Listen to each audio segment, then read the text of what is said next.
Meu marido me largou no aeroporto durante a nossa viagem de aniversário, para ficar com a amante dele. Depois que ela terminou com ele, ele começou a correr atrás de mim de novo e até me ameaçou, dizendo que ia fazer uma besteira. Meu nome é Olivia, tenho 33 anos. Tudo isso começou alguns meses atrás, bem perto do meu aniversário. Meu marido se chama Daniel, tem 35 anos. A gente era casado há 7 anos e estava junto há 9 no total. Nunca tivemos filhos e hoje em dia, ainda bem, sempre fomos só nós dois. Uns 2 ou 3 anos atrás, o Daniel começou a mudar. Ficava mais distante, chegava tarde do trabalho. No começo, ele dizia que era por causa de um projeto grande, cheio de prazos. Eu entendi, meu trabalho também é puxado, mas isso virou desculpa o tempo todo. Quando ele estava em casa, parecia que não estava. Ficava o tempo todo no celular, rolando a tela, digitando. E se eu perguntasse com quem ele estava falando, ele dizia que era coisa do trabalho e ficava bravo. Nossas conversas ficaram cada vez mais curtas. A gente costumava conversar sobre o dia, sobre besteiras, e isso parou.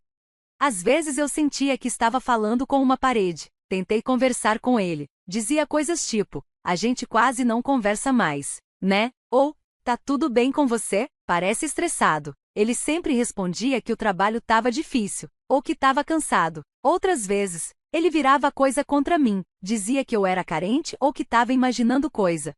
Ele começou a ter uns dias bem estranhos. Em alguns, ficava super quieto, quase de mau humor, e não falava nada. Em outros, se irritava fácil demais. Tipo, se eu pedisse ajuda com alguma coisa em casa, ele reclamava que estava ocupado. Se o jantar não estivesse pronto na hora que ele queria, ficava bravo. Ele me fazia sentir como se eu fosse o problema. Se eu ficava chateada porque ele era grosso comigo, ele dizia que eu era sensível demais. Quando eu tentava planejar alguma coisa pra gente fazer no fim de semana, ele sempre inventava uma desculpa ou até aceitava, mas depois parecia que não queria estar ali. Aí apareceu a tal da Isabelle. Ela era uma consultora que às vezes trabalhava com a empresa dele em projetos grandes. No começo, ele só falava dela como colega de trabalho. A Isabelle teve uma boa ideia, ou a Isabelle entende muito desse assunto, mas com o tempo, ele falava dela mais do que dos outros colegas. Dizia que ela era muito inteligente, que estava crescendo rápido na carreira, que falava o que pensava. Eu conheci ela uma vez só, bem rápido, numa festa de Natal da empresa. Ela era bem extrovertida, e o Daniel passou a festa inteira conversando com ela. Naquela hora, eu não falei nada, não queria parecer ciumenta. Teve várias vezes que ele desmarcou planos com desculpas. Uma vez a gente ia jantar na casa dos meus pais, mas uma hora antes ele ligou dizendo que teve um problema no trabalho. Ele parecia tão estressado que eu acreditei e inventei desculpas para os meus pais. Outra vez, tínhamos ingresso para um show que ele queria ver. No dia, ele disse que estava passando mal e não ia conseguir ir. Fui com um amigo. Depois, vi uma foto nas redes sociais, postada por um colega de trabalho. Era de um jantar da empresa, o mesmo que o Daniel disse que ia ser uma reunião chata, obrigatória, mas parecia tudo, menos isso. A Isabelle estava na foto, bem do lado do Daniel, os dois rindo de alguma coisa. Quando perguntei sobre isso, ele ficou todo na defensiva, disse que era só um jantar de trabalho, que a Isabelle era só uma colega e que eu estava sendo paranoica, tentando controlar ele. Ele ficou muito bravo naquela briga, não gritou, mas falava com uma voz fria, dura, disse que eu precisava confiar mais nele e parar de inventar coisa na minha cabeça. Depois bateu a porta do escritório e ficou lá dentro por horas. Mais tarde, saiu como se nada tivesse acontecido. Nem pediu desculpas por ter ficado bravo, só falou que tinha sido um mal-entendido. Foi por essa época que ele começou a me criticar mais, primeiro com coisas pequenas, comida que ele sempre elogiou, de repente já não era tão boa. Falava que a casa estava bagunçada, mesmo quando eu passava horas limpando. Começou a comentar como eu me vestia, dizendo que eu devia me arrumar mais. Às vezes, depois que saíamos com amigos, ele me comparava com outras esposas. Dizia que alguma era super engraçada ou animada, como se eu não fosse. Doía. E quando eu falava que me machucava, ele dizia que só estava sendo sincero ou que queria me ajudar. O temperamento dele também começou a piorar. Ele nunca me bateu, mas quebrava coisas. Uma noite, discutimos sobre dinheiro. Ele tinha comprado umas coisas caras sem falar comigo. Quando questionei, dizendo que a gente devia ter conversado, ele me acusou de ficar reclamando demais. Levantou, Pegou o prato do jantar e jogou na pia com tanta força que quebrou. Ficou olhando por um tempo. Depois saiu da cozinha. Outra vez, a gente discutiu sobre onde passar as férias com a minha família ou a dele. A briga ficou feia. Ele foi pra garagem e deu um soco na parede de gesso. Depois voltou, envergonhado, e disse que estava sob muita pressão, que ia consertar o estrago. E até consertou, mas a imagem daquela raiva ficou comigo. Mesmo depois de tudo isso, quando nosso 7º aniversário de casamento chegou, o Daniel do nada ficou super animado. Disse que estava planejando uma viagem surpresa. Um mês antes, me chamou para conversar e me mostrou um folheto de viagem para Bali. Disse que sabia que as coisas estavam difíceis, que ele estava distante, mas queria mudar. Disse que queria a gente de volta, queria que a gente se reconectasse, que encontrasse aquela chama de novo. Nas semanas antes da viagem, ele parecia o Daniel de antes, mais carinhoso, mais presente, me ajudava mais com as coisas da casa, puxava a conversa, até me deu uma mala nova e umas roupas para a viagem. Eu comecei a acreditar que talvez tudo fosse melhorar, quis acreditar. A gente embarcou para Bali, e no começo, a viagem foi do jeitinho que o folheto prometia.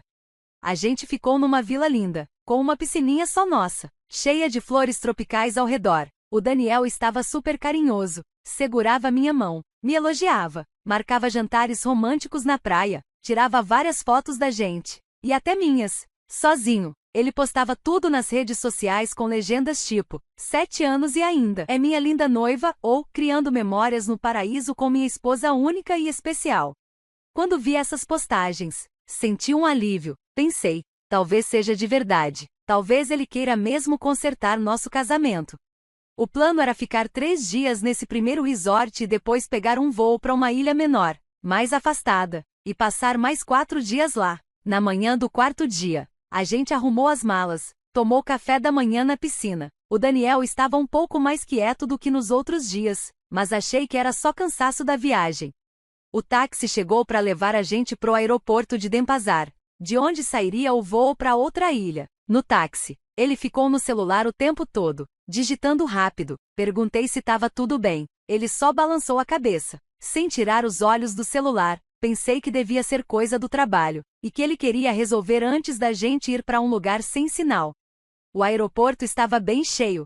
Pegamos as malas grandes e fomos andando pro check-in. Aí ele falou, vou só no banheiro rapidinho. Te encontro no balcão de check-in. Ele estava com a mochila dele e a mala de mão. Falei, beleza.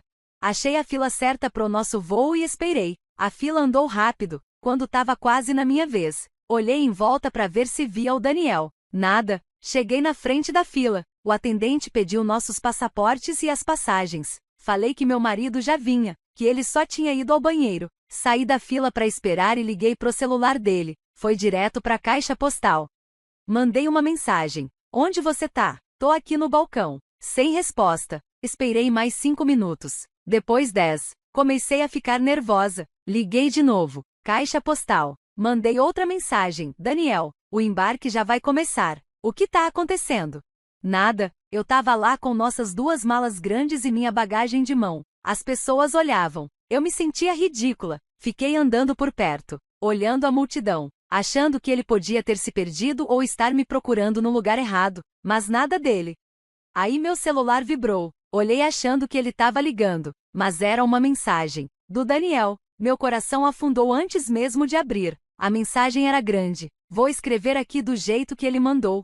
Olivia, não aguento mais. Eu não tô mais apaixonado por você. Na verdade, já faz muito tempo que não tô. Anos, talvez. Eu tentei fazer isso funcionar. Tentei querer continuar. Mas tô cansado de fingir.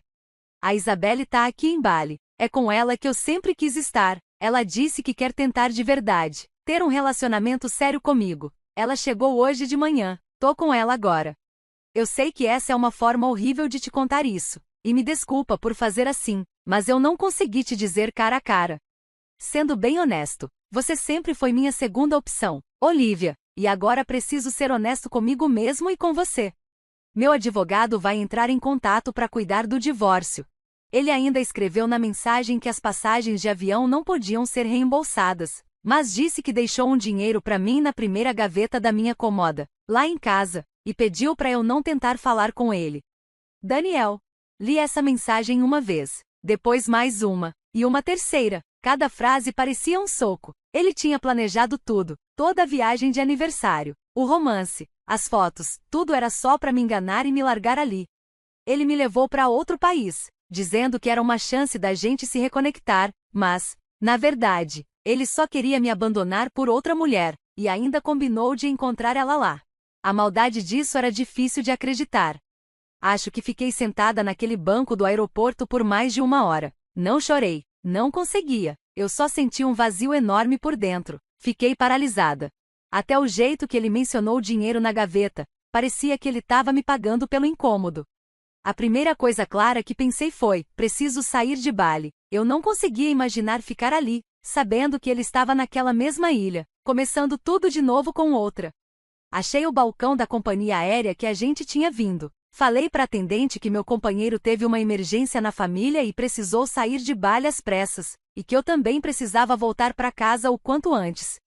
Ela foi super gentil, conseguiu um voo para mim naquela mesma noite. Não era direto, ia ter uma conexão em Singapura, mas eu estaria de volta na minha cidade na tarde do dia seguinte. Trocar o voo custava caro. Usei meu cartão de crédito de emergência, aquele que sempre levo nas viagens. Quase estourou o limite, mas deu. Faltavam umas 6 horas pro voo. Eu não conseguia ficar sentada no saguão principal do aeroporto, então fui para um quarto de hotel lá dentro mesmo, um lugar simples só para descansar. Sentei na cama e liguei para minha irmã mais nova, a Megan. Lá já era de madrugada. Ela atendeu no terceiro toque, com a voz de quem acabou de acordar, mas já preocupada. Contei o que aconteceu. Só os fatos: o Daniel me largou. Ele está com a Isabelle. Tô no aeroporto voltando para casa. Não tinha energia para drama, mas a Megan ficou uma fera. Começou a xingar o Daniel, dizendo que sempre teve um mau pressentimento sobre ele. Quis até comprar uma passagem e vir para Bali me buscar. Falei que não precisava, que só queria que ela estivesse me esperando quando eu chegasse. A ligação foi curta. Eu sentia que ia desabar se continuasse falando. O voo de volta foi horrível. Horas e horas ali, sentada, com aquela mensagem do Daniel rodando na minha cabeça. Não dormi, nem consegui comer a comida do avião, só o cheiro já me dava enjoo. Quando o avião pousou na minha cidade, eu estava acabada, completamente exausta. A Megan estava me esperando logo depois da área da alfândega. Ela só me abraçou, e aí eu chorei, um pouco. Solucei forte umas 2 vezes e só. Ela me levou direto pro apartamento dela. Eu não conseguia nem pensar em voltar para casa, a mesma casa que eu dividia com o Daniel, onde ele provavelmente achava que eu ia chegar derrotada e pegar aquele envelope ridículo de dinheiro. Só de lembrar daquele envelope, me dava enjoo. Fiquei na casa da Megan por uns 3 dias. Ela foi incrível, me deixava falar quando eu queria. Ficava em silêncio comigo quando eu só queria ficar quieta. Me fazia comer alguma coisa. Até brigou comigo quando liguei, porque a família do Daniel começou a me procurar. Devem ter percebido que ele não contou a história inteira para eles. No segundo dia, liguei para uma advogada. A Megan tinha uma amiga que já tinha passado por um divórcio complicado e indicou a advogada dela. Marquei uma consulta para o dia seguinte. Contei toda a história para a advogada. Mostrei a mensagem que o Daniel me mandou. Ela leu com atenção e me explicou, de forma bem direta, quais eram meus direitos e como seria o processo. Ela disse que aquela mensagem era uma prova clara de abandono e traição. O fato de o Daniel ter falado que o advogado dele ia entrar em contato mostrava que ele já estava preparado para se divorciar. Ela me aconselhou a não esperar ele fazer nada, era para eu agir logo. No dia seguinte, a Megan foi comigo até a casa. A gente foi num horário em que achava que o Daniel estaria no trabalho, se é que ele tinha voltado de Bali, né? Depois a gente soube que ele e a Isabelle tinham estendido as férias. O carro dele não estava na garagem. A casa parecia estranha, como se já não fosse mais minha, fria, silenciosa. Fui direto pro nosso quarto e abri a cômoda. O envelope com dinheiro estava lá, igual ele disse. Foi como levar um tapa na cara. Peguei o envelope. Minha advogada tinha pedido para eu juntar todas as informações financeiras. Levei o dinheiro com ela para registrar como parte dos bens do casal. Comecei a empacotar tudo. Peguei só o que era claramente meu, coisas que eu já tinha antes do casamento, presentes que foram dados só para mim. A Mega me ajudou a colocar tudo no carro dela. Enchemos o porta-malas e o banco de trás. Também tirei fotos de todos os cômodos da casa, dos móveis, Do jeito que as coisas estavam, como a advogada mandou fazer. Fui ao banco e abri uma conta nova só no meu nome. Depois, retirei exatamente metade do que tinha nas contas conjuntas, tanto da poupança quanto da conta corrente, e coloquei nessa nova conta. A advogada disse que isso era certo e que eu devia fazer mesmo. Deixei os extratos das retiradas em cima do balcão da cozinha, para ele ver quando voltasse. Já se passaram 3 meses desde aquele dia no aeroporto de Denazar. Nunca mais voltei a morar naquela casa. Com a ajuda da Mega e um empurrão financeiro dos meus pais para cobrir o depósito e o primeiro aluguel, consegui alugar um AP pequeno, de 2 quartos, em outro bairro da cidade. No dia seguinte à mudança das minhas coisas da casa, minha advogada entregou os papéis do divórcio pro Daniel. A gente entrou com o pedido alegando traição e abandono. A mensagem dele era a prova número 1. O Daniel não falou comigo diretamente depois de receber os papéis, pelo menos não no começo. De vez em quando eu dava uma olhada nas redes sociais dele, meio por curiosidade doentia, sabe? Ele e a Isabelle pareciam super felizes. Muitas fotos dos dois em Bali, depois em restaurantes da nossa cidade, viagens de fim de semana. As legendas eram tipo: finalmente encontrei minha verdadeira felicidade e vivendo minha melhor vida com a mulher incrível que eu amo. Os papéis do divórcio foram entregues no trabalho dele. O advogado dele logo entrou em contato com o meu. No começo, eles tentaram bancar os espertos. O advogado dele quis dizer que eu tinha abandonado o Daniel ao sair da casa e tirar metade do dinheiro. Mas minha advogada cortou isso rapidinho. Mostrou a data da mensagem dele, onde ele admitia estar com outra mulher e ainda dizia para eu não procurá-lo. Foi fácil provar que quem me abandonou foi ele. A mensagem dele deixou tudo muito claro e ajudou muito no nosso caso. Tudo começou a mudar de verdade há mais ou menos 2 semanas. De repente, o advogado do Daniel mudou o tom. Começou a perguntar pro meu advogado se tinha alguma chance de conversar, talvez tentar uma reconciliação. Disse que o Daniel estava muito arrependido do que fez e estava mal com tudo. Foi uma virada total, porque até pouco tempo ele estava lá, feliz da vida com a Isabelle, postando tudo nas redes sociais. Aí, semana passada, o Daniel começou a tentar falar direto comigo. Começou com várias ligações, primeiro do número normal dele, depois de números desconhecidos. Como eu não atendi, ele começou a deixar mensagens de voz, bem longas, uma atrás da outra. Ele parecia desesperado. Depois vieram os e-mails, também longos, confusos. Teve até uma noite que ele apareceu no prédio da Megan. Tocou o interfone e perguntou por mim. A Megan disse que eu não tava e mandou ele ir embora, senão chamava o segurança. Ele reclamou um pouco, mas foi embora. Mesmo assim, ela ficou super nervosa e com raiva. Ligou pra polícia e eles foram até o novo apartamento que ele alugou depois de sair da nossa casa. Deram uma advertência formal para ele parar de me importunar. As mensagens dele sempre tinham o mesmo papo, que a Isabelle largou ele. Pelo jeito, a vida nova e feliz dele durou pouco. Pelas mensagens e e-mails chorosos dele, a Isabelle disse que nunca quis nada sério com ele. Segundo ele, ela só aproveitou a viagem para Bali, os presentes caros e depois voltou pro ex-namorado.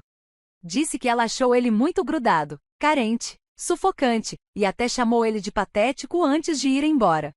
Agora o Daniel diz que fez o pior erro da vida. Fala que sempre me amou, só a mim, e que estava confuso, vulnerável, passando por crise de meia-idade, e que a Isabelle se aproveitou disso. Ele tá implorando para eu parar o divórcio. Promete que faz qualquer coisa, vai pra terapia, faz terapia de casal, larga o emprego se eu quiser, vende os tacos de golfe, tudo pra me ter de volta. Ele tá claramente desesperado. As mensagens dele ficam indo de pedidos tristes até raiva, porque eu não respondo. Já me chamou de fria, sem coração. Teve uma mensagem de voz bem pesada onde ele disse que não conseguia viver sem mim. Falou que se eu não aceitasse conversar com ele, ele não sabia o que ia fazer, que a vida não fazia mais sentido. Isso foi novidade. Ele já tinha tido crises de raiva antes, quebrado coisas, mas nunca falou desse jeito, de se machucar. Minha advogada é bem direta, segue com o divórcio, não responde ele. E se continuar esse assédio, ela vai pedir uma ordem de restrição. A Megan também acha que ele só tá desesperado porque foi deixado pra trás. Ela fala que ele não me ama, só quer voltar pra zona de conforto dele. Ela acha que ele não quer ficar sozinho e lidar com a bagunça que ele mesmo fez. Eu, sinceramente, não tenho a menor intenção de voltar com ele. O divórcio tá andando. E não é por isso que tô contando tudo isso aqui. Não quero saber se devo perdoar. Essa porta tá trancada e selada. Minha dúvida é, como eu lido com o jeito que ele tá agindo agora? Ele claramente não tá bem. Começou até a aparecer no estacionamento do meu trabalho. Fica lá dentro do carro, parado. Não chegou a vir falar comigo, mas eu vejo ele quando tô indo embora. Isso tá me deixando muito nervosa. Minha advogada diz que pedir uma ordem de restrição é o melhor a fazer. Mas eu tô preocupada, ele parece estar perdendo o controle. Não quero que ele faça uma besteira, por mais que ele tenha sido horrível comigo. Também não quero que isso acabe me trazendo mais problema ou atrase ainda mais tudo. Qual é a melhor forma de fazer ele parar com esse comportamento sem eu ter que falar com ele e sem dar nenhuma esperança falsa de que eu possa mudar de ideia ou fazer ele ficar mais instável? Atualização. Primeiro, queria agradecer a todo mundo que leu minha história e deixou conselhos nos comentários. Li todos. Foi bom ver que não sou a única que achou o comportamento dele completamente fora do normal. Muita gente compartilhou experiências parecidas. Fiquei triste por vocês, mas também me senti menos sozinha. Os conselhos foram muito úteis. Quero esclarecer algumas coisas que perguntaram. 1. Sobre a ordem de restrição. Muita gente falou que eu devia pedir uma ordem de restrição. Eu e minha advogada já estávamos pensando nisso antes de eu escrever meu primeiro post. Ver ele no estacionamento do meu trabalho foi a gota d'água. Logo depois, a gente entrou com o pedido e um juiz aprovou na semana passada. Então, sim, já está em vigor. Isso quer dizer que ele tem que ficar longe de mim, do meu prédio e do meu trabalho. Ele também não pode me procurar de jeito nenhum, nem por meio de outras pessoas. Só se o advogado dele falar com o meu. 2. Sobre o comportamento dele antes. Alguns perguntaram se ele já tinha sido instável antes. Como falei no primeiro post, ele sempre teve um temperamento difícil. Se as coisas não saíam do jeito que ele queria, ele ficava muito mal-humorado ou até com raiva. Já teve situações em que ele quebrou um prato ou deu soco na parede da garagem. Ele também sabia usar as emoções para me manipular, me fazendo sentir culpada para eu fazer o que ele queria. Mas o que ele fez em Bali foi outro nível de crueldade. Essas falas recentes sobre não conseguir viver sem mim e se machucar só começaram depois que a Isabelle terminou com ele. Antes disso, ele nunca agiu assim, principalmente quando era ele que estava no controle ou quando ele terminava as coisas. Esse comportamento novo parece ser porque ele perdeu o controle da situação e agora tá tendo que lidar com as consequências. 3. Sobre a Isabelle. Sinceramente, não sei muito sobre ela e nem me importo. Daniel disse que ela usou ele, aproveitou a viagem, os presentes, e depois voltou pro ex. Mas essa é a versão dele. Se é verdade ou não, não muda nada pra mim. Na real, ela até me fez um favor, porque fez o Daniel mostrar quem ele é de verdade.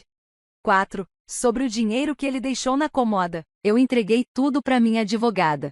Ela registrou como parte das coisas financeiras que a gente vai resolver no divórcio. Eu mesma não queria tocar naquilo. Parecia dinheiro sujo. Depois de pensar em tudo que vocês disseram, conversar mais com minha advogada e com a Megan, ficou bem claro que responder o Daniel, de qualquer jeito, seria uma péssima ideia.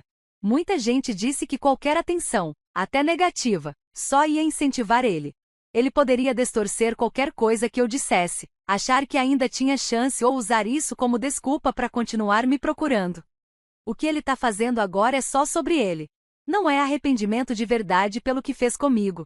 Ele só tá triste porque o plano com a Isabelle deu errado e agora ele tá sozinho. As coisas que ele disse sobre se machucar soam mais como uma forma de me forçar a reagir, como se eu fosse responsável pelos sentimentos dele de novo. Mas eu não vou cair nessa. O fato dele só ter começado com esse desespero depois que foi deixado mostra que não tem nada a ver comigo ou com a gente. Então, com tudo isso em mente, eu segui o plano. Contato 0. Não respondi nenhuma ligação, mensagem ou e-mail. Bloqueei todos os números novos e e-mails que ele tentou usar. É como brincar de bater e correr, mas estou ficando boa nisso. Isso tudo aconteceu antes da ordem de restrição. Ordem de restrição. Como eu já disse, a ordem foi aprovada. Um oficial de justiça foi até o apartamento do Daniel e entregou os papéis. Agora ele sabe, de forma oficial, que tem que ficar longe de mim e parar todo tipo de contato. 3. Mantendo provas. Antes da ordem sair, eu já estava guardando tudo. Salvei todas as mensagens de voz dele, mesmo sendo horríveis de ouvir. Tirei prints das ligações e mensagens. Também tirei fotos da janela do meu trabalho quando ele estava parado no carro, no estacionamento. Anotei as datas e os horários. Minha advogada tem cópias de tudo isso. Essas provas ajudaram muito pra gente conseguir a ordem de restrição rápido. Reação do Daniel à ordem. Ele não reagiu bem. Não podia mais falar comigo diretamente, porque isso agora é contra a lei, mas mesmo assim tentou. Na mesma noite em que recebeu os papéis, ele tentou me ligar mais de 20 vezes. Meu aplicativo de bloqueio de chamadas mostrou todas as tentativas. Depois disso, ele parou de mandar mensagens para mim, mas enviou um e-mail enorme e agressivo para minha advogada, o que também quebra a ordem de restrição, porque é contato indireto. Nesse e-mail, ele me xingou de tudo, me chamou de cruel, sem coração, vingativa. Disse que eu estava tentando destruir a vida dele. Falou que estava desmoronando e que a ordem de restrição foi o último prego no caixão. Reclamou que não acreditava que eu fosse capaz de fazer isso com ele depois de tudo que a gente viveu, convenientemente esquecendo que foi ele quem jogou tudo fora. E ainda teve a cara de pau de me acusar de ser manipuladora, dizendo que eu aproveitei o momento frágil dele para usar as ameaças de automutilação como desculpa para conseguir a ordem. Palavras dele. No dia seguinte, ele não apareceu no estacionamento do meu trabalho, o que foi um grande alívio. Mas aí, mais tarde, o advogado dele ligou pro meu advogado. Parecia de saco cheio. Contou que o Daniel teve um colapso no escritório dele quando entendeu a seriedade da ordem de restrição. Disse que o Daniel ficou muito alterado. Começou a gritar que a vida dele tinha acabado. Fez umas ameaças vagas de acabar com tudo, e depois saiu furioso. Horas depois, a irmã do Daniel ligou pro advogado dele, desesperada. Depois ligou pra minha advogada também, chorando. Pelo que contou, o Daniel ligou pra ela dizendo que tinha tomado um monte de comprimidos, que não aguentava mais, e desligou. Foi um pânico. Ela ligou pro 911. Os paramédicos e a polícia foram até o apartamento dele. Mas adivinha? Era só mais um drama. Ele não tinha tomado os comprimidos. Os paramédicos encontraram só um frasco de aspirina vazio virado na mesa. O Daniel, segundo o relatório oficial que o advogado dele depois mandou pro meu, estava bêbado, muito emotivo, mas fisicamente estável e sem risco imediato.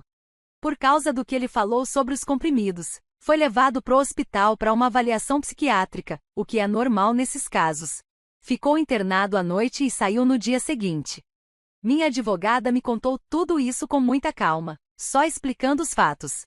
Minha advogada me lembrou que tudo que o Daniel faz é responsabilidade dele, não minha. Ela disse que, mesmo a situação tendo sido pesada e preocupante, também pode ter sido só mais uma tentativa dele de me manipular, de me deixar com culpa ou de bagunçar o divórcio. Na verdade, ela está usando esse episódio e os relatórios oficiais para fortalecer nosso caso, mostrando que ele é instável e que a ordem de restrição era mesmo necessária.